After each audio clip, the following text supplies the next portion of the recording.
Welcome back to the channel. I'm Babyface P, and today we got another piece of interesting oddware on the bench. So this is, first off, this is something I traded for. I got a steal of a deal on this, and when I did some horse trading, it came with no accessories. It works, but I can't show you it working because I don't have a power supply for it. So what is this? As you read in the description or the title, this is a thermal. This is what was called a miniature thermal in 2007. Top of the line in 2007. And all in all, a really interesting kind of piece of kit. Now, I should note that, again, I don't have the accessory, so I won't be able to show it off working here. This is to show off what it is and hope that somebody out there can help me track down some accessories for it. These things are kind of aloof on the internet. It's hard to find any info. So what is it? It is a, hopefully can you guys see that? Let me make sure it's in focus. There we go. This is from Night Vision Systems was the name of the company, and I don't even know if they're still around or they're defunct. And this is a MX2 miniature thermal scope made in March of 2007. I think Night Vision Systems may have been bought out by L3 after this, so it's no longer... don't quote me on that, I'll have to go look it up. But this is what was considered a miniature thermal in 2007, and let me tell you, this was creme de la creme at the time. I've covered up some markings for obvious reasons. This, out of the box, was probably $15,000. Brand new, 15 years ago, so pretty cool. The front panel, here's what the front panel looks like. So here's your front panel. I don't know what everything does quite yet. Cool thing, it does use PVS 14 parts, so my iCup will work there, because I never use this on my PVS 14. There's your front panel. You can see off on WS and 0. I have no clue what WS and 0 are, but obviously off and on works. You got gain controls, and these are little micro switches. Your polarity, I'm guessing polarity you can switch white hot and black hot, just a guess. Selection switch in the middle. Some cool features about this thing is, one, it has a detachable eyepiece. So this eyepiece, for anybody that's not aware, thermals are all digital. There's no such thing as... So like night vision is analog. Most night vision today is analog, the good stuff. Thermal, all digital. So because of that, this actually isn't looking through lenses or cameras or anything like that, or mirrors. This is actually a small little screen, just a small little monitor built into here that you're looking at with your eye.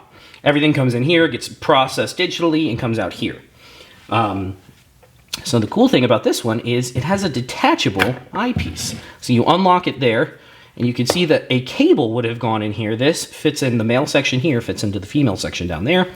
And when this was new in the package, it would have had a cable that you could have run between there and there, set this up on a tripod overlooking something, and then brought this up to your eye.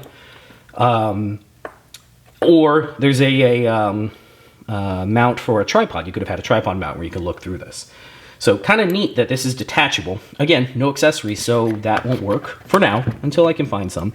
You pull back on this little latch, push that in, pull back on this latch here, rotate it, and it locks it back in place. It does have eye focus, so you can turn this to focus it for it's a diopter focus.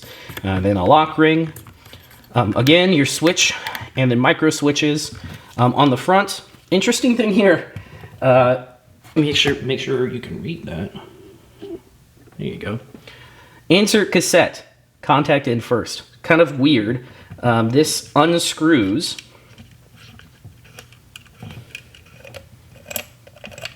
And that opens up. And down in there, yeah, you can see with the light. Down in there are two contacts. So a battery pack would have gone in here.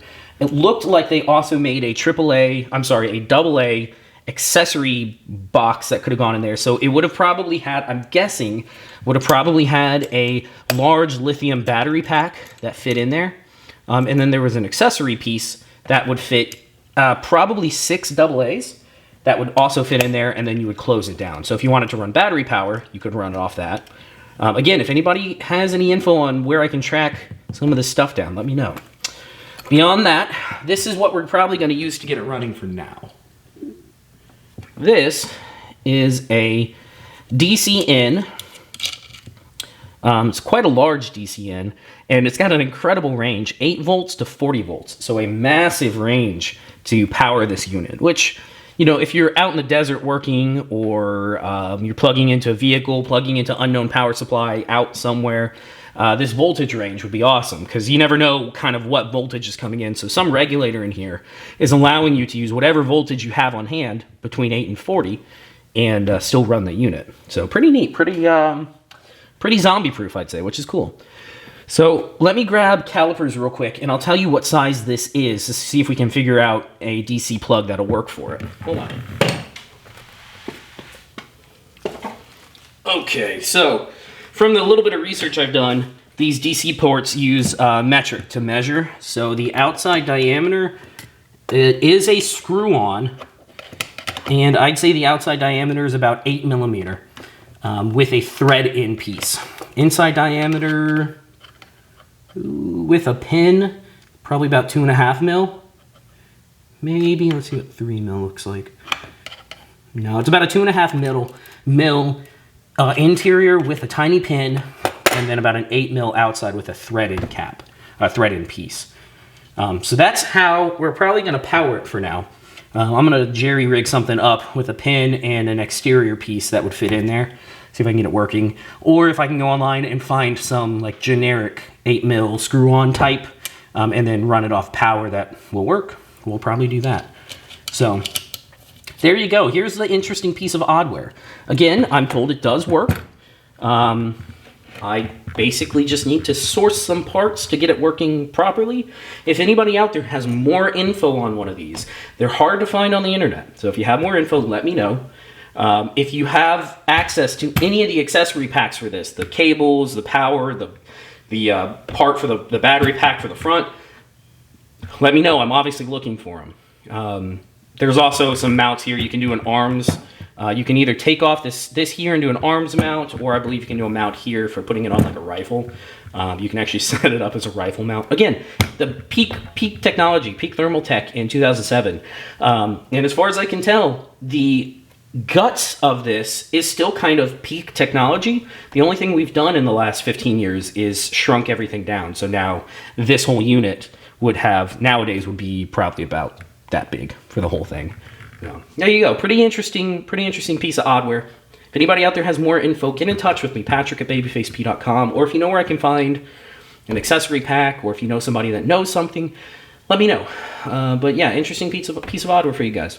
Happy Monday. I will catch you guys on the next one. See ya.